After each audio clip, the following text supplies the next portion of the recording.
भारतीय क्रिकेट के फॉर्चून के लिए, नसीब के लिए इन दोनों का परफॉर्मेंस तो बहुत ज़रूरी होता है, क्योंकि एक तो कप्तान है और लीडिंग फ्रॉम द फ्रंट की बात होती है, एक दूसरे बड़े सबसे अनुभवी बल्लेबाज है, वो मिडिल ऑर्डर को संभाल सकते हैं और रन भी बना सकते, बड़े रन बना सकते हैं। तो दोनों का फॉर्म होना ज़रूरी है, दोनों के रन बनने ज़रूरी है। मैं चिंतित थोड़ा सा रोहित शर्मा के डिफेंस से हूँ। अगर पहले सरवाइव कर जाएंगे न्यू बॉल के खिलाफ तो फिर थोड़ा लय में आ जाएंगे। विराट कोहली ऑस्ट्रेलिया जाके जो हमने विराट कोहली होम सीजन में देखा है उससे बहुत ज़्यादा अच्छे खेलेंगे, इसमें मुझे कोई भी डाउट नहीं है, क्योंकि जैसे मैं बार बार कह रहा हूँ, साउथ अफ्रीका उनका लास्ट ओवरसीज टूर था और वहाँ पर वो भारत के बेस्ट बल्लेबाज थे।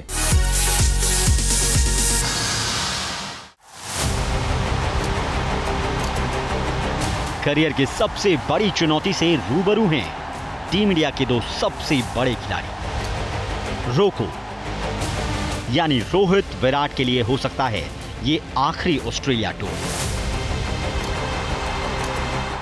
निगाहें हैं बॉर्डर गावस्कर ट्रॉफी में जीत की हैट्रिक पर, लेकिन सवालों में घिरा है दोनों दिग्गजों का फॉर्म। पिछले 5 टेस्ट में रोहित का एवरेज रहा है ऑल टाइम लो पर। होम सीरीज में न्यूजीलैंड के हाथों क्लीन स्वीप से उठने लगे हैं कप्तानी पर सवाल। उधर किंग कोहली के रूठे फॉर्म ने मिडिल ऑर्डर को कर रखा है बेहाल। ऑस्ट्रेलियन कंडीशंस में टीम इंडिया को देना है एक बेहद मुश्किल इम्तिहान। रोहित, विराट और पूरी टीम इंडिया को चाहिए एक परफेक्ट गेम प्लान।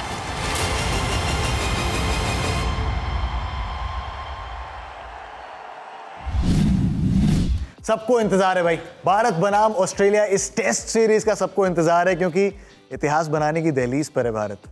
लगातार 3 टेस्ट सीरीज जीतना, ऑस्ट्रेलिया में जाके ऑस्ट्रेलिया के घर पर उनको लगातार 3 टेस्ट सीरीज हराना छोटी बात नहीं है। इसके पहले से वेस्ट इंडीज और साउथ अफ्रीका ने किया है। भारत इतिहास बना सकती है। वर्ल्ड टेस्ट चैंपियनशिप का क्वालिफिकेशन भी ज़हन में, उस लिहाज से कितने महत्वपूर्ण ये दोनों, ये बताएंगे हमारे गेस्ट्स ये दोनों। द ग्रेट सनी जी हमारे साथ, संजय मांजरेकर, वेलकम अलोंग।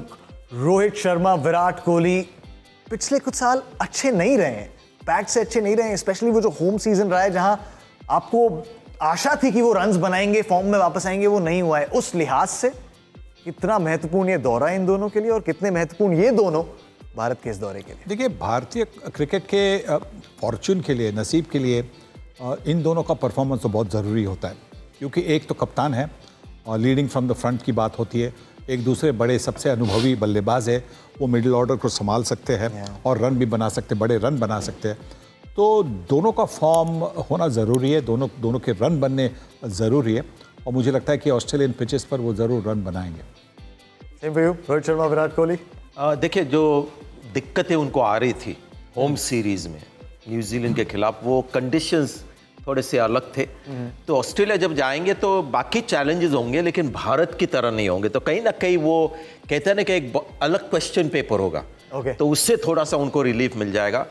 मैं चिंतित थोड़ा सा रोहित शर्मा के डिफेंस से हूँ। अगर पहले सरवाइव कर जाएंगे न्यू बॉल के खिलाफ तो फिर थोड़ा लय में आ जाएंगे। विराट कोहली ऑस्ट्रेलिया जाके जो हमने विराट कोहली होम सीजन में देखा है उससे बहुत ज़्यादा अच्छे खेलेंगे, इसमें मुझे कोई भी डाउट नहीं है, क्योंकि जैसे मैं बार बार कह रहा हूँ, साउथ अफ्रीका उनका लास्ट ओवरसीज टूर था और वहाँ पर वो भारत के बेस्ट बल्लेबाज थे।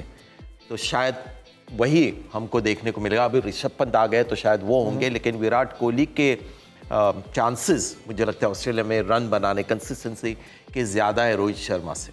50 से ज़्यादा का औसत, 6 टेस्ट शतक ऑस्ट्रेलिया में, कोई और वजह चाहिए क्या?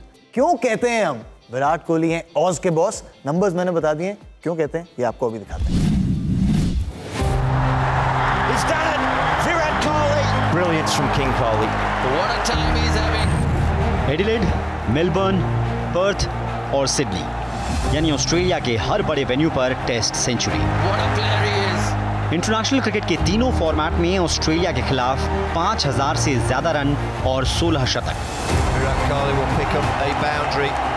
क्या विराट के ऑस का बॉस होने में अब भी किसी को कोई शक है? I mean, his record speaks for himself, but he's always someone that a bowling attack want want to come up against and do well against, and he's likewise someone who loves playing against Australia and scoring runs against Australia.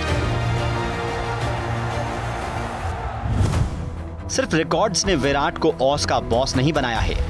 Australian aggression का जवाब उससे कहीं ज्यादा aggressive अंदाज में देने की परंपरा शुरू करके बॉर्डर गावस्कर ट्रॉफी में चलने वाले माइंड गेम को विराट ने जिस तरह भारत के पक्ष में मोड़ा है, वो उनकी सबसे बड़ी उपलब्धि है। विराट ही वो खिलाड़ी हैं जिन्होंने बेहिचक ये स्वीकार किया है कि ऑस्ट्रेलियाई खिलाड़ी उनके लिए दोस्त नहीं बल्कि महज राइवल हैं। You said before the first test in Trinidad that a lot of the Australian players were really good friends of yours off the field. Has that changed during this series, or is this just if battle stuff? No, it has changed for sure. I thought that was the case, but it has changed for sure. The thing I said before the first test, that has certainly changed, and you won't hear me say that ever again. I believe Virat Kohli's Australian in thoughts and action. The way he gets into a battle, the way he gets into the challenge, and tries to get on top of the opposition. He's probably the most Australian of the Indian players, I'd say. Australia के अग्निपथ पर विराट का पहला इम्तिहान साल 2011-12 की border Gavaskar trophy में था। Series के पहले तीनों टेस्ट में भारत हार चुका था। एडिलेड के चौथे टेस्ट में विराट के बल्ले से निकली कमाल की century. Drives in the air and it's in the gap. He's made it. He'll complete just one and he's made. ये शतक इंटरनेशनल क्रिकेट में कोहली के अराइवल के ऐलान के साथ सिडनी टेस्ट के दौरान की गई दर्शकों की अभद्र छींटाकशी का भी जवाब था। Sydney, they were after me because I wasn't scoring, and today they were pissed because I got 100. So it hasn't changed much, but the reasons have changed. Australia में विराट का पहला शतक एडिलेड में आया और उसके बाद ये मैदान कोहली का फेवरेट ग्राउंड बन गया। 2014 के दौरे पर विराट ने एडिलेड में दोनों पारियों में शतक बनाया और ऑस्ट्रेलिया को यह संदेश था कि रिजल्ट के दबाव में आए बिना भारत अब आक्रामक क्रिकेट खेलेगा। 2014-15 की ये टेस्ट सीरीज विराट के लिए जादुई कामयाबी लेकर आई। 4 टेस्ट में विराट ने 86 के औसत से 692 रन बनाए, जिसमें 4 शतक शामिल थे। 2018 में विराट ने वो कारनामा कर दिखाया जो पहले कोई और नहीं कर पाया था। विराट ऑस्ट्रेलिया में टेस्ट सीरीज जीतने वाले पहले एशियाई कप्तान बने। He becomes the only man in history, in Indian cricket history, to lead his team to success here. इस सीरीज के दौरान विराट ने पर्थ में सेंचुरी बनाई और उसके बाद मेलबर्न में 82 रन की मैच जिताने वाली पारी खेली। Yet another 50 in Test cricket for Virat Kohli, and he continues his great run against Australia in this series. 2020-21 में विराट को पारिवारिक वजहों से बॉर्डर गावस्कर ट्रॉफी को बीच में छोड़कर जाना पड़ा, लेकिन उनके दिखाए गए आक्रामक रास्ते पर चलते हुए भारत ने लगातार दूसरी बार सीरीज अपने नाम की। अब बारी है ऑस्ट्रेलिया में जीत की हैट्रिक जमाने की।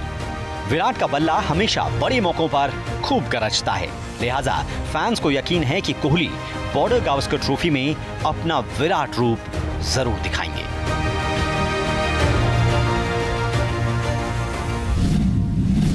नहीं सर, ऑस्ट्रेलिया में रिकॉर्ड बहुत अच्छा है, लेकिन रीसेंट फॉर्म, हालिया फॉर्म उतना शानदार नहीं रहा है। पिछली 10 होम टेस्ट पारियों में 200 रन्स भी नहीं आए हैं। अब ऑस्ट्रेलिया जाकर कुछ एडजस्टमेंट्स, कुछ टेक्निकल एडजस्टमेंट्स, मेंटल एडजस्टमेंट्स करने की जरूरत? कुछ नहीं, सिर्फ शॉट सिलेक्शन। ओके। तो शॉट सिलेक्शन का मतलब होता है टेम्परामेंट का मतलब होता है कि आप अपने आप को थोड़ा सा समय देंगे, क्योंकि पिचेस थोड़ी अलग होंगी इंडिया से और थोड़ी ज़्यादा उछाल होगी। तो उसके लिए आपको वो जो एडजस्टमेंट करनी है, अनुभव है दोनों बल्लेबाजों के पास, दोनों बल्लेबाजों के पास वो अनुभव है। तो एक वो एडजस्टमेंट अगर करेंगे ना तो रन तो बनेंगे, क्योंकि दोनों के पास बड़े इतने सारे शॉट्स हैं, all round the ground shots है। तो मुझे नहीं लगता कि ज़्यादा तकलीफ होनी चाहिए। गेंद जब नहीं होती है तो थोड़ी सी उछाल होगी, ज़्यादा टर्न भी नहीं होगा, गेंद ज़्यादा टर्न भी नहीं होगा। तो मुझे लगता है कि सेट होगा, और अगर जब सेट हो गए तो फिर बड़े रन बनाने, फिर छोड़ना नहीं है, छोड़ो मत उसके बाद में। हाँ, छोड़ना नहीं, चिपके रहना। एक बार सेट हो गए तो फिर बड़े बड़े रन्स बनाकर वापस आइए। लेकिन ये एडजस्टमेंट्स जिनके हम बात करते हुए आ रहे हैं, हमने देखे हैं विराट के गेम में ओवर द इयर्स, कंडीशंस के हिसाब से, ऑपोजिशंस के हिसाब से कैसे ढाली है उन्होंने अपनी बल्लेबाजी, उस पर नजर डालते हैं। क्रिक फॉर्म में हम देखेंगे विराट कोहली के बैटिंग में बदलाव, यानी क्या चेंजेस उनके बैटिंग में आए हैं 2012 से लेकर अब तक। अभी जो हम विराट कोहली को देखते हैं तो एक शॉट हमेशा विराट कोहली को खेलते हुए देखते हैं। अगर विराट कोहली का नाम हम सुनते तो ये शॉट भी हमारे जहन में आता है। एक जोड़ी बन गई है, कवर ड्राइव और विराट कोहली, बिल्कुल परफेक्ट ये शॉट खेलते हैं, बड़ा पैर निकालते हैं डाउन द पेज। ये देखिए क्रीज के बाहर खड़े रहकर और सर बिल्कुल बॉल के ऊपर। आखिरी शॉट जब आप देखेंगे तो देखेंगे टाइमिंग भी कितनी बढ़िया है, ग्रेट शॉट, और ये देखकर दिल खुश हो जाता है। एक और, जी हाँ देखिए बिल्कुल परफेक्ट शॉट। तो ये है Virat Kohli front foot cover drive. लेकिन 2012 में एक चीज जो वो करते थे उतना ही मुझे वो शॉट भी पसंद आता था, वो था पुल शॉट। ये जब उन्होंने 100 रन बनाए एडिलेड में, उनका पहला शतक, ये जो शॉट उन्होंने खेला है ना, ऐसा आजकल ये शॉट हमें देखने को नहीं मिलता। यहां पर आप देखेंगे उसकी वजह भी क्या है, बिल्कुल पीछे क्रीज में जाकर ये उन्होंने शॉट खेला है। यानी तब वो इतना डाउन द पिच नहीं आते थे, फ्रंट फुट पे इतना ज्यादा नहीं खेलते थे, तब थोड़े से यंग थे, माइंड थोड़ा सा फ्रेश था, बॉल को देखकर बस बैटिंग होती थी। लेकिन जिमी एंडरसन के एपिसोड के बाद थोड़ा सा फ्रंट फुट पे ज्यादा फोकस करने लगे। तो अगर आप देखें उनका फ्रंट फुट प्ले तो बैटिंग क्रीज में, जी हाँ पहले भी कवर ड्राइव मारते थे लेकिन बिल्कुल पीछे उनके पैर थे, और पिछला पैर देखिए कितना अंदर। उसके बाद जिमी एंडरसन की सीरीज के बाद फिर उनका पूरा फोकस था कि बॉल के ऊपर आए, एज ना करे स्लिप में ड्राइव मारते हुए।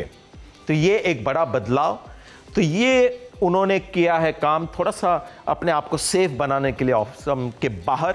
लेकिन मेरा ये मानना है कि ये करते हुए जो उनका 2012 का जो शॉट था, जो मेन उनका शॉट था, पुल शॉट, जो ऑस्ट्रेलिया में बहुत काम में आता है, वो उन्होंने सैक्रिफाइस किया।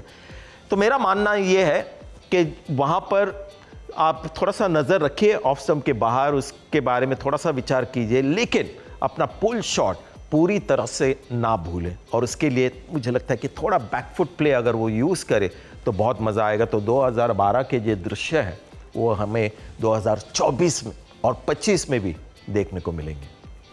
तो जब जहन में होता है कि ये स्विंगिंग बॉल को आउट नहीं होना, तो अक्सर बल्लेबाज क्रीज के बाहर खड़े रहते हैं और एक लंबा पैर निकालते हैं और फिर सोचते हैं शॉर्ट बॉल जो हो जाए, इस पे आउट नहीं होना। तो जब आप बिल्कुल पैर निकाल के पूरा फोकस फ्रंट फुट पे होता है स्विंग के खिलाफ, फिर जब शॉर्ट बॉल गिरती है तो आपके पास समय नहीं होता कि उसको पुल करे, वो बहुत ही कम टाइम मिलता है। पुल वो कर सकता है जो थोड़ा क्रीज में पीछे जाए, ताकि एक फ्रैक्शन ऑफ अ सेकेंड आपको मिले। तो जो शॉर्ट बॉल आप ऐसे खेलो वो जाके पुल कर सकते हो, जो 2012 में उन्होंने किया। तो ये एक मेन बहुत बड़ा बदलाव उनके तकनीक में आया है, जिसके वजह से आजकल जब वो रन बनाते हैं तो एक दो शॉट्स ही आपको देखने को मिलते हैं, एक कवर ड्राइव, एक फ्लिक, लेकिन 2012 में पुल भी एक उनका मेन शॉट था। तो उम्मीद करते कि 2024-25 में वो पुल शॉट फिर से अलमारी से निकाले और अपने बैटिंग में लाए। इतने छोटे छोटे पहलू होते हैं ना, आप जाते हैं ऑस्ट्रेलिया, जैसा हमने अपने एक्सपर्ट से सुना, थोड़ी सी बाउंस ज़्यादा, थोड़ी सी बाउंड्रीज बड़ी, और वो आपके खेलने की शैली को बदल देते हैं पूरी तरीके से। उस लिहाज से भी क्योंकि वो 4-5 pronged अटैक है, चाहे Pat Cummins, Mitchell Starc, Josh Hazlewood, Scott Boland, Nathan Lyon, Virat के लिए सबसे बड़ा खतरा कौन बन सकते हैं? Josh Hazlewood. ओके, क्योंकि जॉश हेजलवुड के पास वो सरप्राइज बाउंसर है, और जो वर्ल्ड कप में यहाँ पे मैच हुई थी तो बाउंसर पर मिचेल मार्श ने उनका कैच छोड़ा था, उसके बाद में उन्होंने रन बनाए थे। न्यूजीलैंड के खिलाफ भी जो उनके युवा गेंदबाज थे और उन्होंने जो शॉट गेंद डाली तो थोड़ी सी तकलीफ हुई थी। तो बाउंसर मुझे लगता है कि वहाँ पे उनको थोड़ा सा बच के रहना होगा। पहले अगर शुरुआत में अगर बाउंसर को डक करे छोड़ देंगे तो अच्छा रहेगा, और जैसा ऑफ स्टंप के बाद जो शुरुआत में तकलीफ होती है उसको संभाल कर रहना होगा। पर मुझे लगता है कि हेजलवुड, क्योंकि वो लाइन पकड़ते हैं और वो बीच में एक आधी अच्छी बाउंसर डालते हैं, तो मुझे लगता है कि उनसे ज़्यादा बचना होगा। सही से प्रेडिक्शन, रन्स का मीटर कहाँ जाके रुकेगा सीरीज के एंड में विराट कोहली? कि देखिए, क्योंकि न्यूजीलैंड के खिलाफ रन नहीं बने हैं, उसके पहले बांग्लादेश के खिलाफ भी ज़्यादा रन करने का मौका नहीं मिला, तो भूखे हैं। तो मुझे लगता है कि 5 टेस्ट की सीरीज में शायद कम से कम 450 बनाएंगे। ओह क्या बात है, पेट भर के रन खाएंगे। मतलब रोहित शर्मा के चैलेंजेस की बात की आपने, जो एक्स्ट्रा बाउंस है, बड़ी बाउंड्रीज हैं, उसको काउंटर कैसे करें? अगर काउंटर करना है रोहित शर्मा, क्योंकि पुल शॉट ट्रेडमार्क शॉट है उनका, काउंटर कैसे करें उसको? बाउंस पर चढ़कर कैसे खेलें? क्योंकि वो बहुत अच्छा शॉट है, बहुत रन देता है रोहित शर्मा को। हाँ, तो वो परसेंटेज शॉट बनता है ना, फिर उसका मतलब परसेंटेज शॉट। अभी तो उनकी टेक्निक तो बदल नहीं सकती, क्योंकि वो मारते हैं तो मतलब फ्रंट फुट पे जाके थोड़ा सा पीछे लीन बैक करके, बैक फुट पर नहीं जाते, थोड़ा सा लीन बैक करते, तो मतलब अंडर द बॉल जाके ऊपर मारते, तो वो अभी चेंज नहीं कर सकते।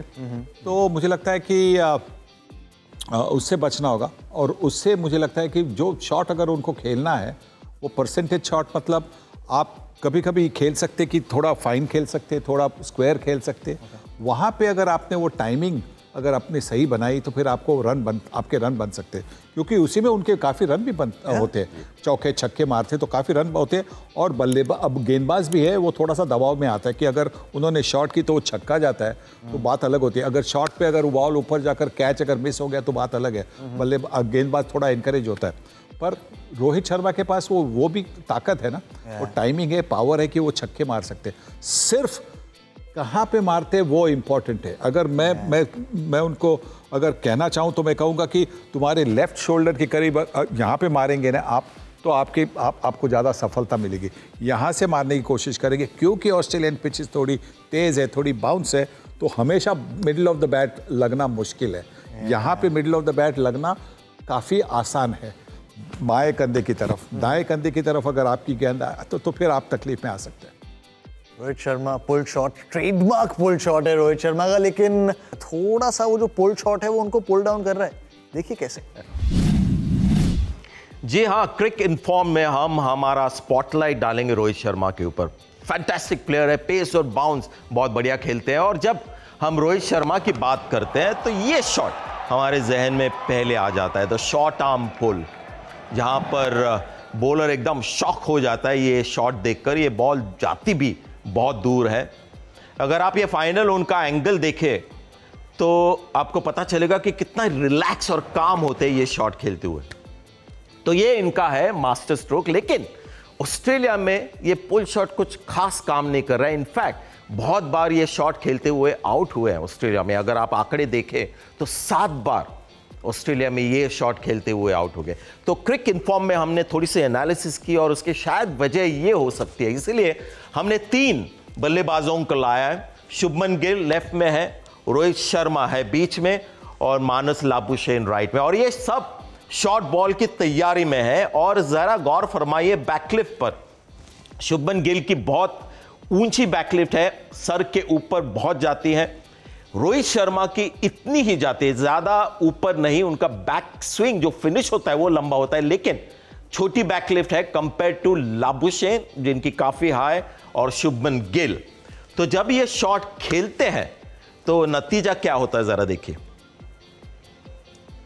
शुभमन गिल ऊपर से नीचे, रोहित शर्मा हवा में खेलते हैं क्योंकि बैकलिफ्ट लो होती है, और लाबुशेन भी ऊपर से नीचे खेल सकते हैं क्योंकि स्टार्टिंग पॉइंट जो बैट का है वो काफ़ी ऊंचा होता है। तो ये एक चीज़ है। दूसरा मुझे लगता है कारण जो बाउंस ऑस्ट्रेलिया में होता है, एवरेज बाउंस। अगर आप शॉर्ट बॉल पे एवरेज बाउंस का कंपैरिजन करें इंडिया और ऑस्ट्रेलिया में, जो फ़र्क है ऑलमोस्ट 6.5 इंच का फ़र्क है। जी हाँ, 16 सेंटीमीटर, ऑलमोस्ट 6.5 इंच। और यहाँ पर मुझे लगता है कि वो थोड़ी सी गलती हो जाती है क्योंकि ये शॉट वो एकदम जल्दी से खेल जाते हैं इंस्टिंक्टिवली। तो कई बार जब ये शॉट खेलते हैं तो टॉप एज लगती है और बाउंड्री पे कैच आउट हो जाते हैं। दूसरी चीज़ और फाइनल जो हमारा ऑब्जर्वेशन है कि जब पुल शॉट खेलते हैं तो शुभमन गिल, लाबुशेन और रोहित शर्मा कौन सी लेंथ ढूंढते हैं ये शॉट खेलने के लिए। तो आप इमेजिन कीजिए कि बल्लेबाज दाईं तरफ है आपके, तो ये जो लाल रंग का बॉल है वो शुभमन गिल का शॉर्ट बॉल है, मानस लाबुशेन बीच में हरा रंग का, और रोहित शर्मा सबसे जो आगे वाली गेंद होती है शॉर्ट वाली उस पे पुल लगाते हैं। तो सबसे आगे जो गेंद होती है उस पे पुल मारते हैं रोहित शर्मा। तो शायद ऑस्ट्रेलिया में आइदर इंस्टिंक्टिवली थोड़ा ऑटोमेटिकली थोड़ा हाई मारे, या फिर दूसरा एक स्मार्ट चीज़ कर सकते हैं। जब तक बॉल हार्ड और न्यू होती है वो बाउंस ज़्यादा होती है। ये कुकाबुरा बॉल जो ऑस्ट्रेलिया में है अगर सॉफ्ट हो जाए तो वो बाउंस इंडिया के बराबर हो, तो थोड़ा सा रुके और फिर अपना फेवरेट शॉट खेले। लेकिन एक और ट्रम्प कार्ड है सनी सर भारत के पास, ऋषभ पंत। अब पिछली बार गए थे ना तो उतनी नोन एंटिटी नहीं थे, तो शायद उतनी प्लानिंग नहीं थी, शायद उतना एक्सपेक्ट नहीं किया था ऑस्ट्रेलिया ने। इस बार तो एक अलग मॉड्यूल बनाई हुई उन्होंने प्लानिंग की ऋषभ पंत के अगेंस्ट। क्या सबसे बड़े चैलेंजेस होने वाले ऋषभ के लिए अब जब वो जा रहे हैं ऑस्ट्रेलिया? नहीं, बिल्कुल नहीं। ऋषभ का गेम ऐसा है कि हाँ, एक आधे मैच में फेल हो जाएगा, एक आधे मतलब अगर उनको 10 इनिंग मिलेंगे, 10 इनिंग में से शायद 3 इनिंग 4 इनिंग फेल हो सकता है, और अगर 5 या 6 इनिंग में भी रन बनाएंगे ऋषभ पंत तो भारतीय टीम का स्कोर काफ़ी अच्छा होगा। तो मुझे भरोसा है उन पर कि वो बहुत ज़्यादा रन बनाएंगे, बहुत सारे रन बनाएंगे, बहुत अट्रैक्टिव रन्स बनाएंगे और जिससे गेम को पलटा सकते, पलटा भी देंगे। तो ये मुझे मतलब ये मेरी आशा है, भरोसा है। पूरा भारतवर्ष उम्मीद लगा के बैठा है। सुर में आइए ऋषभ पंत, लय में गाइए, रन बनाइए, खूब सारे रन बनाइए। आपने सुना क्या बनाता है ऋषभ पंत को इतना खास, अब देखिए क्या बनाता है ऋषभ पंत को इतना खास।